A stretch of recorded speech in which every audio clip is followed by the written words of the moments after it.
End Times and the Secret of the Mahdi. King Canute was a Danish-born ruler during the 11th century.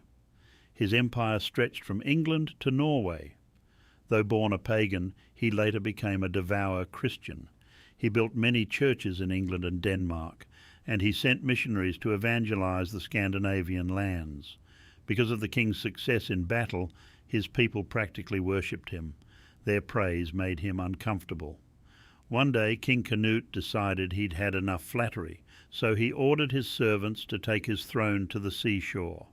His servants followed his orders and set his throne on the beach. Then Canute sat on the throne and waited for the tide to come in.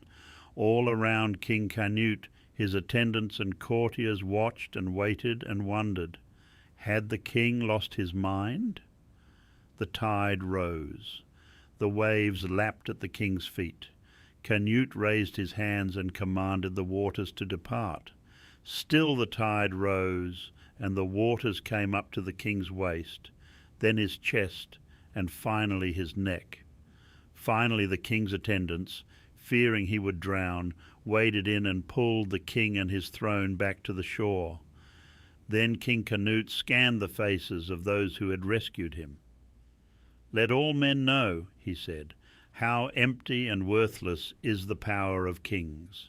For there is none worthy of the name, but he whom heaven, earth, and sea obey."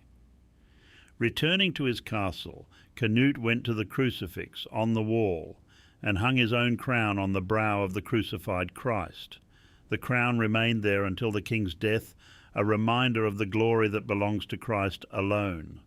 The message of Revelation is that Jesus is the King of glory, worthy of honor and praise, the Alpha and Omega, the Lord of the beginning and the end. The Son of God was present at the moment of creation in Genesis 1:1, and he will reign over the new heaven and the new earth at the end of Revelation. Jesus gave John this vision to remind us that glory, honor, majesty, and praise belong to Jesus Christ alone.